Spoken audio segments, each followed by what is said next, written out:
Tu t'es peut-être déjà demandé pourquoi tu réfléchis tout le temps, pourquoi tu penses à beaucoup de choses sans cesse, pourquoi tes pensées, eh bien, elles te laissent pas tranquille quelque part. Même lorsque tu as un moment de calme, c'est comme si ton cerveau, lui, continuait de tourner, comme si, en fait, il était juste incapable de se mettre sur pause. Et si tu te sens concerné, sache déjà que tu n'es pas seul dans cette situation.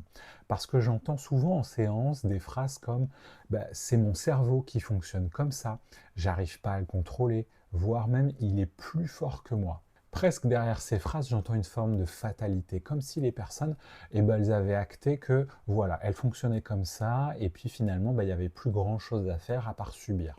Alors évidemment, c'est pas le cas, juste ton cerveau, il fait simplement ce qu'il a appris à faire. Parce que pour certaines personnes, le fait de réfléchir en permanence, c'est un moyen de se protéger.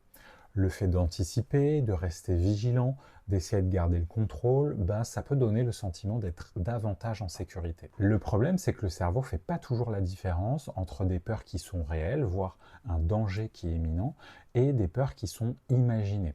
Des peurs qui sont construites sur finalement rien de factuel, si ce n'est d'anciennes peurs qui n'ont plus lieu d'être, voire même des doutes, des craintes, une vision en tout cas peut-être pessimiste de ce que ça pourrait être le futur. Et dans le doute, que fait le cerveau? Il continue de rester en alerte, même quand on voudrait juste simplement se reposer. Ton cerveau ne cherche pas forcément à t'épuiser, il cherche surtout à t'éviter de revivre ce qu'il perçoit lui comme un danger. Et tant qu'il restera en vigilance, il aura du mal à s'arrêter.